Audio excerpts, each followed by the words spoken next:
I think it's different for every coach, right? I don't think Sirianni was calling plays in Indianapolis. Frank Reich was calling the plays. So last year was the change for him was calling the plays. So now going back to not doing it and taking more of the holistic responsibility over the entire team. Maybe that's just more comfortable for him. Obviously, Dayball's been calling plays the last few years in Buffalo. I think he called plays when he was at Alabama.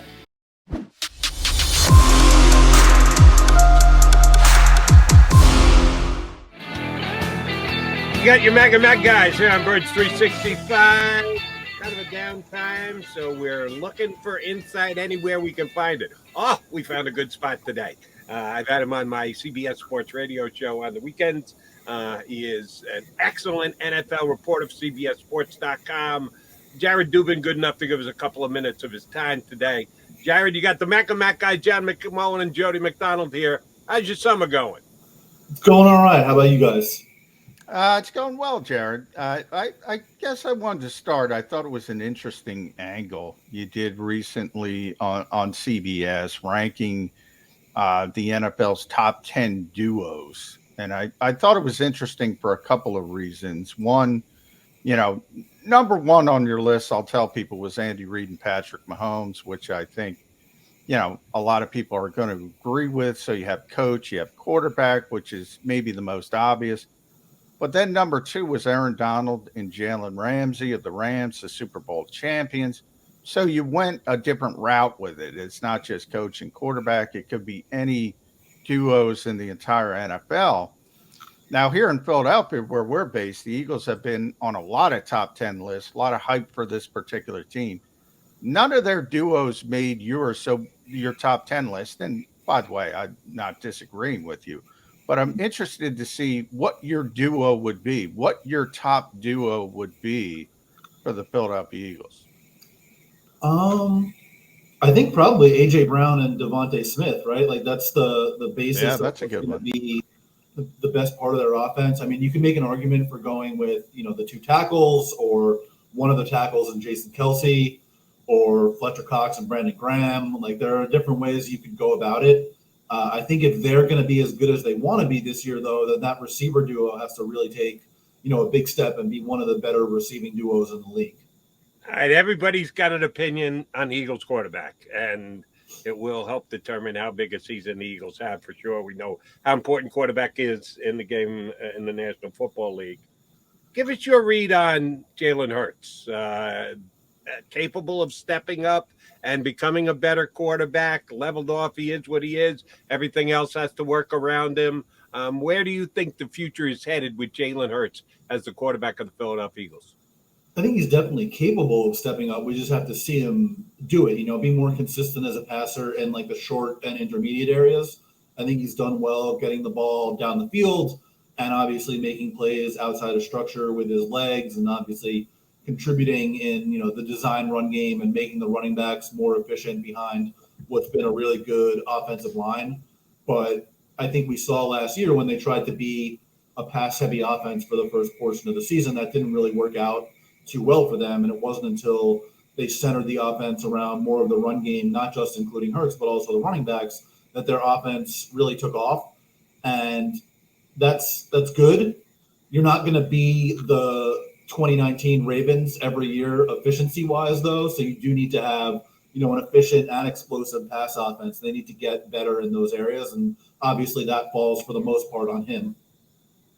So I want to reverse course a little bit. And you talked about AJ Brown, Devontae Smith. On paper, a very good duo. And that hasn't been the case for a number of years at receiver for the Eagles. But I talk about it all the time on this show, Jared. You need a vehicle to get you the football as a receiver. How much can a receiver help a quarterback as opposed to the quarterback helping the receiver? I think it's a mutually beneficial relationship, ideally, right? And I think it also involves the play caller because you got to be able to scheme your guys open, scheme easy throws for your quarterback, and then on the plays where somebody's not open, you get them the ball anyway, and that guy can, take off, run after catch. I think we've seen AJ Brown obviously do a great deal of that so far in his career. He's one of the better run after catch guys in the league. And I think Devontae Smith showed the ability last year to get open down the field no matter what the coverage is. And that's going to be, I would imagine, his role within that duo is going to be more of the field stretching guy. And A.J. Brown will be the guy who's doing more of, obviously he can get down the field quite well himself, but I would imagine that more of the underneath and run after catch stuff is going to be him, just because body type wise and demeanor wise, it fits him a little bit better. Jad, one of the reasons why I like having guys like yourself on, someone who can take a step back from the Philadelphia perspective, look from a national perspective, is sometimes we just get so ingrained we miss the forest through the trees, like with Nick Sirianni. Hey, playoffs his first year. True, but they were 9-8 and they got their tails kicked by Tampa in the first round of the playoffs. Hey, they were 4-11 and they were 4-12 and they won a.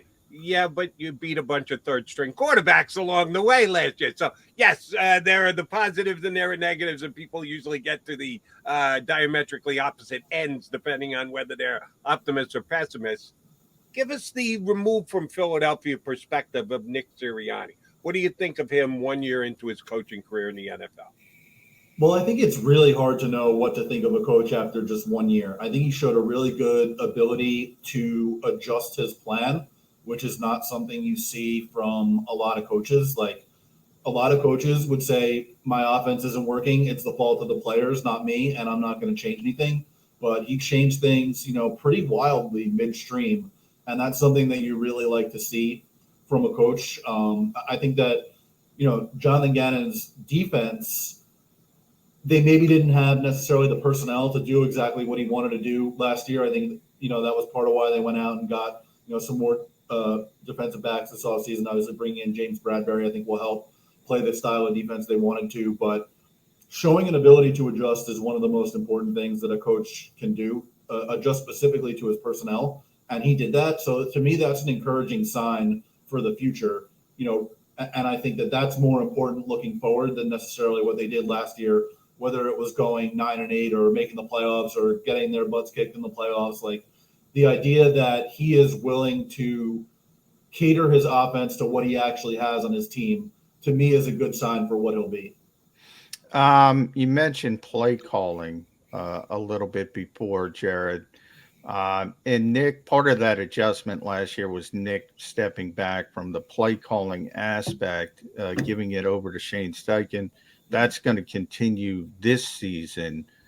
It's interesting to me when a young coach does that. And people in New York, I don't think it's official yet, but the thought is that Brian Daboll is not going to call the plays and Mike Kafka is probably going to call the plays. We'll see how that works out.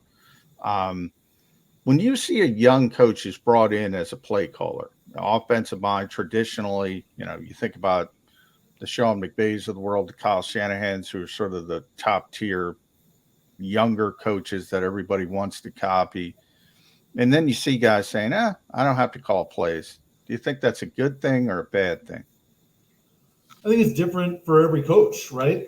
I don't think Sirianni was calling plays in Indianapolis. Frank Reich was calling the plays. So last year was the change for him was calling the plays, So now going back to not doing it and taking more of the, holistic responsibility over the entire team, maybe that's just more comfortable for him. Obviously, Daboll's been calling plays the last few years in Buffalo. I think he called plays when he was at Alabama back in the day. But if he feels that he'll have more of a handle on his team by having Mike Kafka call the plays, like, I would imagine he'll still be obviously heavily involved in the offensive meetings and in crafting the game plan. And, every head coach, no matter what, is on the headset anyway. So, he'll be able to be in communication with Kafka if he says, like, we should do this here, then maybe Kafka takes that into consideration. It doesn't necessarily mean that he's going to not be involved in the offense at all. And it's the same thing I would imagine for Sirianni. It's not like he doesn't have his hands on the offense. It's just somebody else relaying the call to the quarterback. Jad, I got to get you on the record on something that I saw on CBS this week, and I thought was fun and debatable. 4 top young quarterbacks in the AFC: Patrick Mahomes, Josh Allen, Justin Herbert, and Joe Burrow, who only went to the Super Bowl last year. All really good, all really young. Who would you want to be your quarterback for the next 4-year decade or so? My answer would be yes, yes, yes, and yes. Wouldn't mind having any of them, but if you had to put them in an order, Mahomes, Burrow, Herbert, Allen, what order would you rank those 4 guys for the next decade? By the way, if I can't have any of those guys, I'll take Lamar Jackson. Thank you very much. Yeah, I mean, I would take Mahomes first. I think we've seen the highest level of play out of him and the most consistency out of him. Obviously, he had the few games last year where that entire offense was kind of in a funk, but even in a down year, he was still one of the 2 or 3 best quarterbacks in the entire league, and we haven't seen him really be any worse than that for an extended period of time. So, yeah, I'll take that guy. It's really tough after that between Allen and Herbert for me. Allen is just such a terrific overall playmaker. Like, I think if you're just talking about throwing the ball accurately and efficiently, Herbert is probably better than Allen at that. But Allen does so much with his legs and is such a great outside of structure playmaker that it makes it a really tough decision. Sorry, there was just something flying in front of my screen right there. And now my dog has decided he wants to join as well, because anytime I'm talking to anyone who's not in the room, he's a little bit confused. Yeah, there we go. What's the dog's name? We're both dog people, so my dog's always in. Hi, Bodie. Yeah. Say hello. Making the Birds 365 debut, both of you. So, yeah, I'd go Mahomes, and then a really tough decision between Allen or Herbert.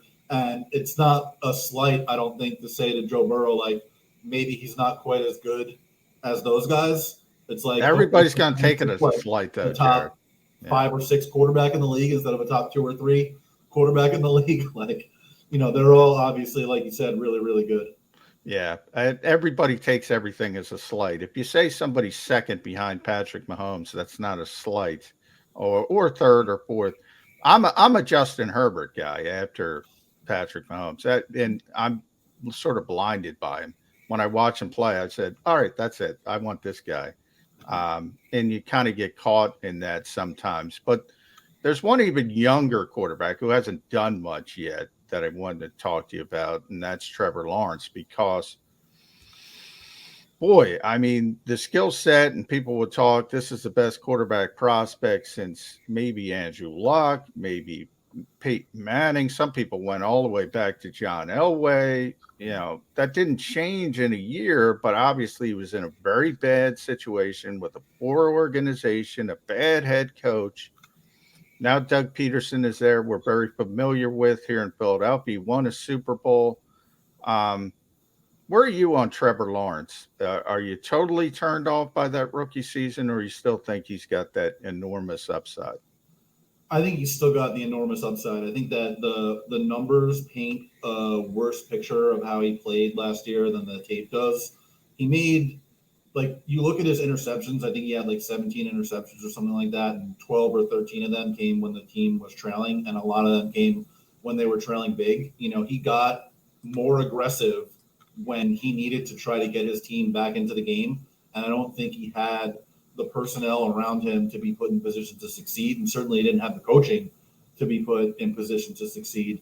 So I'm still very high on him. Obviously, the first year was not encouraging for what you want to see from a rookie quarterback, but I think it's important to remember that most rookie quarterbacks are bad, and most of them are really bad.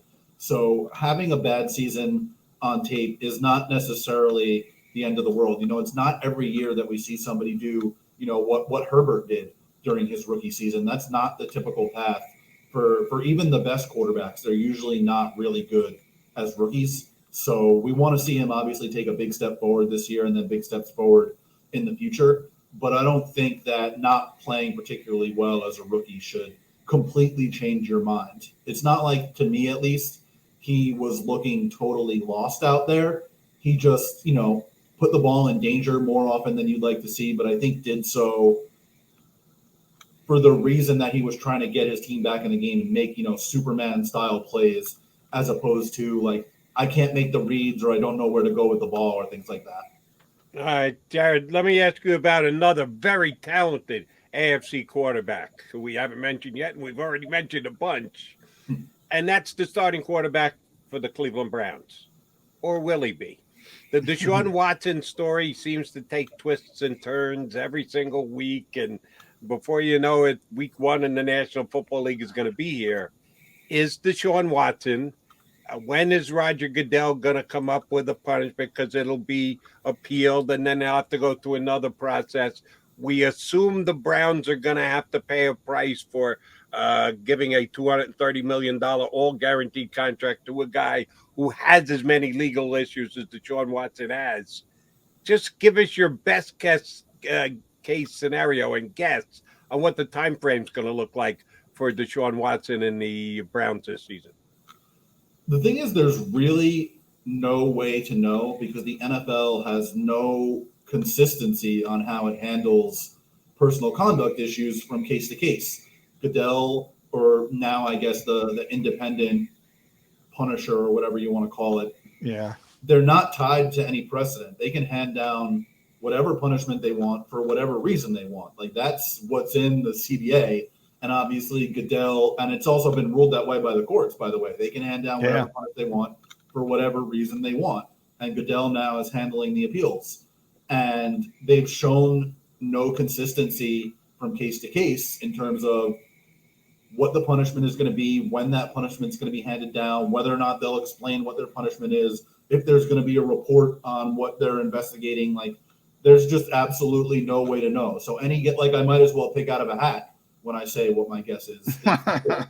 By the way, it's so interesting because the new CBA, I don't know what the NFLPA is thinking when it comes to personal conduct, but they complained for years that Roger Goodell was the judge, jury, and executioner. And as you mentioned, Jared, they set up this new system where there's an independent sort of arbiter or judge, whatever. It's going to be Sue Robinson, I think is her name. But then if the NFL doesn't like it, or the NFLPA, but more importantly, the NFL, they can appeal. And as you mentioned, it has to go to the appeal, and the appeals officer is Roger Goodell or somebody that Roger Goodell designates. So what really changed? Because they can go through this layer and say, okay, Sue Robinson gives Deshaun Watson 12 games. We don't like that. Let's appeal. And then it goes back in the hands of Roger Goodell. Now, I don't think that's going to happen because of public perception, but I bring this up for the more mundane, I don't want to call them mundane, but guys who are in trouble for other reasons that aren't going to be as high profile. It's still in Roger Goodell's hands. What the heck is the NFLPA thinking with this system? I think there will be an appeal, by the way, by the NFLPA, regardless of optics, because it's, regardless of how it looks, it is the Players Association's job to lobby for every player that's in the Players Association. Yeah. So I would imagine that, as gross as it may make some people feel, myself included, I would imagine that there will be an appeal no matter what the suspension is that comes down. And it's going to be quite the optics, like you guys said. As far as what the NFLPA is thinking, I think that this is viewed as a small step in the direction that they wanted to go from where it was in the last CBA. I wouldn't think that this is the ending point that they want to be at. And, when the next CBA negotiation comes around, they'll try to change it again. And when the next commissioner comes around, they'll try to change it again. But I don't think that they were going to get – go ahead, bud. I don't think they were going to get discipline completely out of the commissioner's hands after how much control he had over it in the previous CBA. So I don't think it was ever particularly realistic that was going to happen. So getting him at least to not be the one that was handing the punishment down and hearing the appeal, I think was a small step for them, and they'll, deal with whatever they want to get next the next time it comes around. I would need your take on another AFC quarterback. We're kind of stuck in an AFC quarterback loop here. And that's the guy you mentioned earlier, an MVP. That would be the starting quarterback of the Baltimore Ravens, Lamar Jackson. Interesting day yesterday. Continually reported that the Ravens and Lamar had not advanced conversations on him signing an extension in Baltimore. Most people reporting that it's because Lamar doesn't want to be bothered, that he's his own agent. He is not pressed and pushed the Ravens for this. The Ravens, at least, are leaking information that they're willing to pay him commensurate rate with a guy who's already won an MVP. Yesterday he said, "Oh, I've talked to the Ravens." Surprise, surprise. And also asked, "Is there a possibility you could go to a holdout if you don't get a deal done before the season started?" And he didn't dismiss it. Kind of a different perspective breaking out of Ravens camp yesterday. How much is this going to affect the Ravens? Are they looking at a potential holdout? Because if it does, it could derail their entire season. Yeah, I don't think so. Like, he didn't have to go to OTAs because that didn't affect his money. If he misses mini camp, training camp, anything like that, he's not getting paid. And I think that that's changed things over the past couple of years. And I think especially for your quarterback, not having him in training camp obviously is a huge problem. I just don't think there's necessarily any urgency to get a deal done, right now, because you look at quarterback contracts, they're only going up.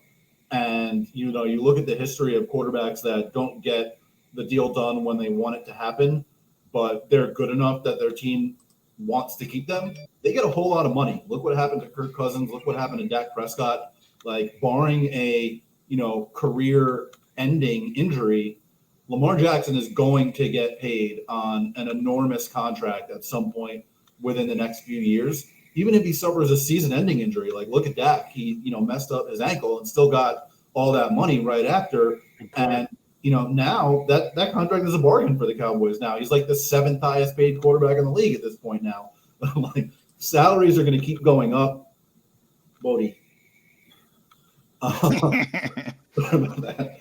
Salaries are going to keep going up. He's going to get paid. The later he signs, the more money he's going to get, I would imagine, barring, like I said, a career-ending injury. So, I don't necessarily know if there's urgency for him to get it done immediately. Obviously, it's better to lock in that guaranteed money for the future. But if he can say, we'll give you, a shorter deal, fully guaranteed, you could hit free agency again before you turn 30 or something along those lines, maybe that's something that gets him to do it right away. But I don't necessarily think that he needs to have it before this season starts, because the money will be there no matter what for me. Jared Dubin, follow him on Twitter at JADubin5. You can read his NFL work at CBSSports.com. If you want to read his NBA work, a lot of that at 538.com. You can read about Steph Curry, who is officially, I think we could stamp an all-time great. He should have been there, but obviously kind of sealed and validated that more last night. Since we're talking about AFC quarterbacks, I guess I'll end it there, but I'm also going to bring in an NFC team. We already talked about Deshaun Watson. Deshaun's going to get suspended. Might be 6 games, 12 games, might be a full year. Who knows? Baker Mayfield. If you're the Cleveland Browns, Jared, you just say, all right, well, just keep Baker just in, while we're waiting for Deshaun Watson. Conversely, in Carolina, Matt Rule is coaching for his job, so to speak. And, he's paying all this lip service that we have to get Sam Darnold ready. They were in the Deshaun Watson sweepstakes, maybe harder than anybody else. They were in day one. They never left. They were trying to get Deshaun Watson. They know they need an upgrade. Baker Mayfield's an upgrade over Sam Darnold.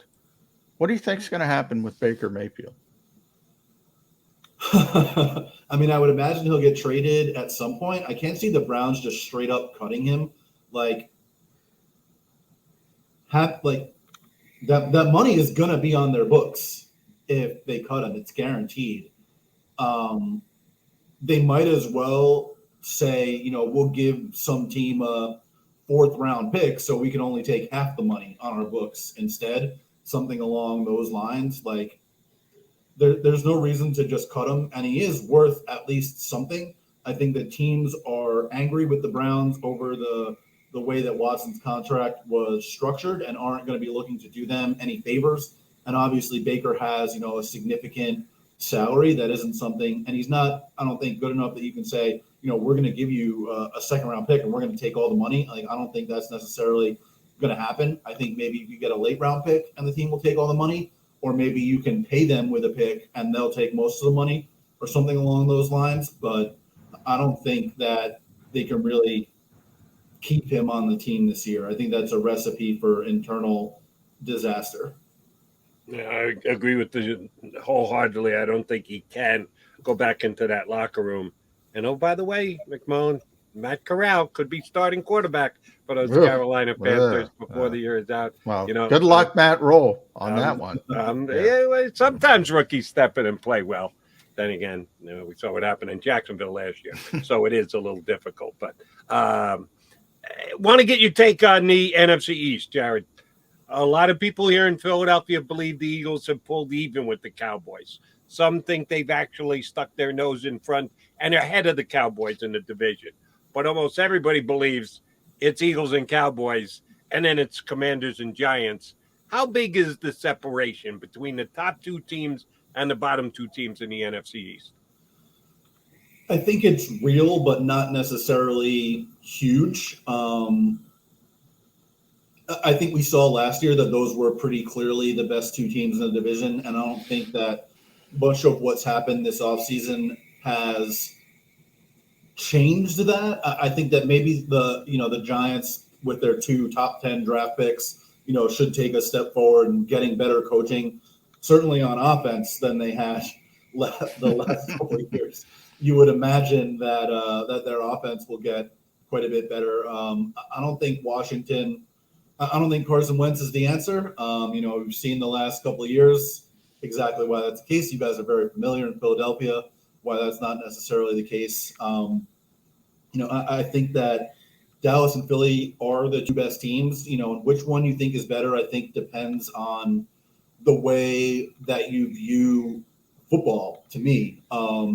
If you're thinking like, the Eagles have the better offensive line at this point. They have the better defensive line at this point. They probably have, a deeper roster at this point because the Cowboys tend to be pretty top heavy. Then you're probably going to lean towards Philly. And if you're one of the people who think, I'll take the team with the better quarterback or the better offense, then you're going to think it's Dallas. I tend to be in the latter camp for the most part. Like last year when we did our division predictions at CBS, everybody had Washington winning the NFC East, and I had the Cowboys because they had the best quarterback in the division. And that obviously worked out pretty well for me. It's one of the few things I've been right about over the years. I'll take my plaudits for it. And, I think that certainly, Dak Prescott has shown more during his career than Jalen Hurts has. That some of that is because he's been in the league for longer. I think that, we saw at the beginning of last year when it seemed like he was pretty healthy. He was back playing at an extremely high level. And then when he got that calf injury against the Patriots over the rest of the year, he wasn't running and he wasn't really even throwing on the run. He had to come to a full stop before, he would throw from outside the pocket, and he wasn't getting rid of the ball quick enough with that offensive line. I think that the injury affected him over the second half of the year. He's now able to go through a full offseason this year. He's not rehabbing from anything. He's been full go since the start of minicamp, and I think that that'll do really well for the Cowboys offense, which, because of the personnel changes they've had, needs him to play better than he did in that second half of the season. They don't have Lyle Collins anymore. They don't have Amari Cooper anymore. They're not going to have Michael Gallup, I would imagine, for at least some of the season. So he needs to be more consistent like he was, in the first half of last season, as opposed to what we saw after that calf injury. All right. That lends me to one last question. If you believe he with the best quarterback wins, how would you rank the AFC South going into this year? AFC South. I mean, I guess it's the Titans and Colts at the top of the division again, just because that's the way it's been over the last few years. And, Trevor Lawrence, I think, has the potential to be the best quarterback in the division. We obviously haven't seen that yet. It's a tough call for me between Matt Ryan and Ryan Tannehill. Ryan took, I thought, a pretty significant step back last year, but I don't know how much of that was the infrastructure around him in terms of their offensive line and really having no playmakers other than Kyle Pitts. He's certainly going to have a better offensive line this season. Maybe not necessarily a left tackle where he's going from Jake Matthews to, I think, your old friend Matt Pryor. But the rest of the offensive line is, a lot better. And he's got Michael Pittman there, and they drafted Alec Pierce. And he's got Jonathan Taylor. Like, he's going to be in better position to succeed this year than he was last year. And I think the opposite might be true for Ryan Tannehill. They don't have A.J. Brown anymore. Their offensive line is not as good as it was a couple of years ago. And obviously Derrick Henry coming off a significant foot injury. And for a guy that big, I think a foot injury is a big problem. He seems like this indestructible guy. And over the last few years, it really did look that way. Like you just couldn't do anything to him no matter what. But, a guy carrying that much weight, having a foot injury is a problem. There's a lot of stress on that foot when he changes directions, a lot of torque, given the way that he moves around. So long way of saying I don't really know. It's that's why I asked the question, because I don't know either, because there isn't the standout choice in that division, which should make it very competitive this year. Yeah. Jared, now that you've enlightened our listeners, lighten the load on Bodie. Get him outside. Get him out for a run. By the way, Bodie, is that what is the Patrick Swayze? Is that related to no, it's from The Wire. Okay, there we go. That makes more sense, because Very I thought you're too young to go. Yeah, he's a youngster, McMullen. I know the reference you're making. He's younger than both of us. I'm not that young anymore. Like it either way. Jared, great stuff. Appreciate you coming on board. We'll certainly get you back on again before the season gets underway. Thanks for having me, guys. Have a good weekend. Thanks, Jared Dubin covers the entire National Football League. Why can't I think of the name of that movie? Yes, Point Break. Point Break. Thank you, Jody. Yeah, Bodie was in Point Break, but he was also in The Wire. Yeah. Jared's got a couple of years on us. He's a little bit younger, so he'd lean Wire over Point Break, which makes sense. Yeah, you and I know both. We've been around for a while. All right, we'll stick around for a while. Still got plenty yet to do. You've got John McMullen and Jody McDonald. Oh, we got a good guest coming in hour number 2. We'll go more Eagles specific with our buddy Marcus Hayes from the Inquirer and WIP. He'll join us next hour here on Birds 365.